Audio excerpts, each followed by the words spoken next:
Hello and welcome to this demonstration of Tunepal. So Tunepal is an app which is aimed at mostly traditional musicians. It has got the scores of over 16,000 traditional tunes, and these could be searched by title or by playing a phrase. So the first screen that you're presented with when you launch the Tunepal app is the My Tunes screen. And the My Tunes screen presents tunes that you've previously searched for and downloaded with Tunepal.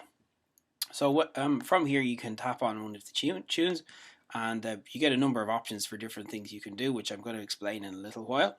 But I just want to show you from here you can tap the little star symbol and the tune then gets added to your favorites. And that just puts this little green star beside the tune. So mostly people use Tunepal to search for tunes.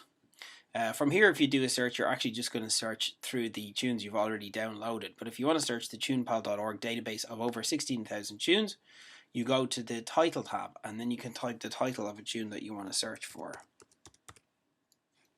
So you tap on search and Tunepal will then download the first 100 matches of tunes which have the word Dublin in the title or alt title of the tune. So on this screen here you can see a number of pieces of metadata that come down with each tune. You get the title, you also get the alternate title, you get the tune book that the tune was downloaded from, you get the tune type if it's identified in the ABC notation for the tune, and you get the key signature for the tune as well. So if we go for, say, this tune, The Books of Dublin. So the first thing you get is you get the music score. You can also rotate your iPhone as well to get this in landscape view. So from here there's a number of options for things that we can do with this tune. You can tap on the play button and this actually just plays back a rendering of the tune. So when you tap play, the play button then changes into a pause button, so you can pause the playback, and when you press play it resumes from that previous position. You can also tap the YouTube button, and what this will do is it will actually search YouTube for The Books of Dublin, which is the tune that we just found there. And very often you can find recordings of people playing the tune. If we go back here, The Books of Dublin, that was actually downloaded from Ceolrink and Heron, but if we go to this version, which was downloaded from the session.org, you can tap this button here, which will bring you to the source from where this tune was downloaded on the internet. Now for tunes which are downloaded from the session.org, this link generally includes lots of very useful metadata. You get alternate titles and very sort of nice pieces of metadata for the tune. This symbol here, if you tap on this button here, it gives you a discography for the tune. Oh, no discography for The Books of Dublin. Okay. Let's try and find a different tune here. The Crooked Road to Dublin. Let's try and find a discography for that. So this gives you a discography for this particular tune. And if you tap on any one of these links here, it brings you into and do an iTunes search for that particular CD recording. If you tap this link here, this actually allows you to email the tune. So I'm going to cancel that and delete draft. Tapping the Facebook symbol prompts you to log into Facebook, and you can actually post this to your Facebook wall, and it posts a link to the tune then to your Facebook wall. So at this stage then you can tap add to my tunes, and then what happens is the tune is actually stored in your local device. And once you tap add to my tunes, some other options become available. So number one, you can actually tap the star symbol there and the tune gets added to favorites. And then lastly, you can hit the edit symbol here, and this brings you in to edit the ABC notation for the tune. So this ABC editing is actually live editing of the score. So if I was to change the title of that to be something else, it actually updates the score there. And you can also update the music notation as well. So if I was to change that to a BG in the next octave, you can see that the score actually updates live. When you tap save on a tune that you've downloaded from the internet, what actually happens is it makes a copy of the tune. It leaves the original. If you've already downloaded it, it will leave the original there, and it makes the source of the tune into Tunepal. So you actually get the original and you get the one that you've just edited. So that's what you can do from the title search option. You can also use Tunepal to compose new tunes. So if you go back to My Tunes and tap the edit button there, you get an option to add a new tune. And this just brings you up with a blank sort of a template for a new tune, and you can start just adding notes to the tune. C, D, E, F, G, and you can see that it actually is updating the save there. So I'll tap save, and it's actually going to save that as a title new tune, and it gives the source for the tune as Tunepal. So in other words, it's one that you've edited for yourself rather than downloaded. The other way to search for tunes in Tunepal is by using the record function. So by using the record function, what you do is record a 12-second extract from a tune, and Tunepal will return the closest matching tunes from the database of over 16,000. So in order to demonstrate this, I'm going to play a phrase from a tune on a concert pitch wooden flute. So you just tap on start.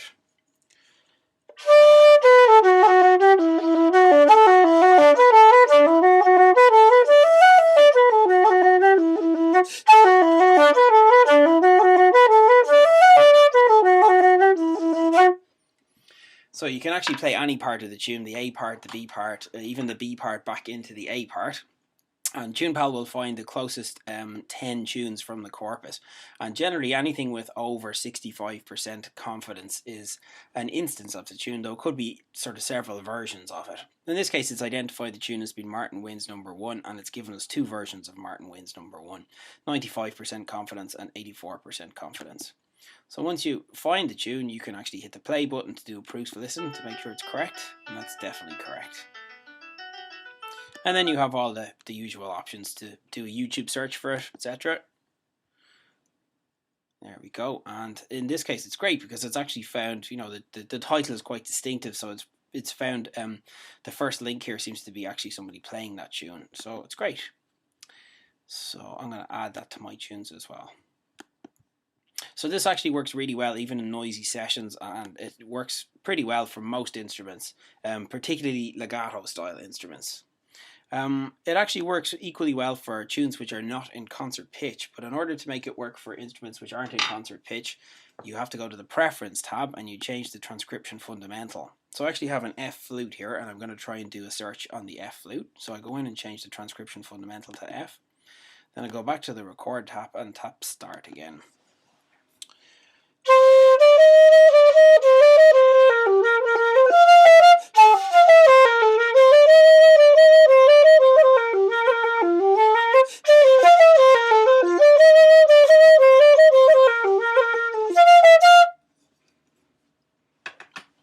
So it's found that as Rakish Paddy, and this is great. It's actually given us 1, 2, 3, 4, 5 different versions of the tune Rakish Paddy. In fact, 6 versions of the tune Rakish Paddy, including one from O'Neill's 1001, which is kind of great. And you can play it back. And that's from O'Neill's. It's kind of different to some of the other transcriptions, like this one from Heinrich Norbeck, is probably a bit closer to what I've just played.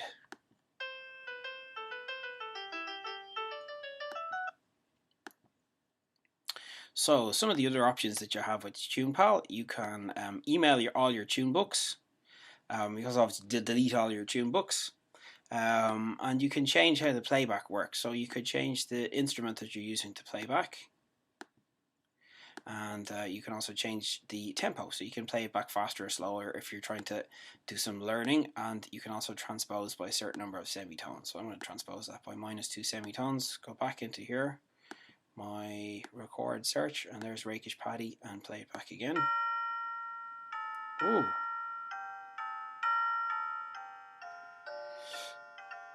Okay. So one of the other options that Tunepal now supports is it's now a bilingual app. So you can actually change the language that the user interface is presented in. So you go into language, you tap on Gaeilge, and what it will do is actually restart Tunepal with an Irish user interface, and you get all of the options then are in Irish. So for example, you get Rowana, etc.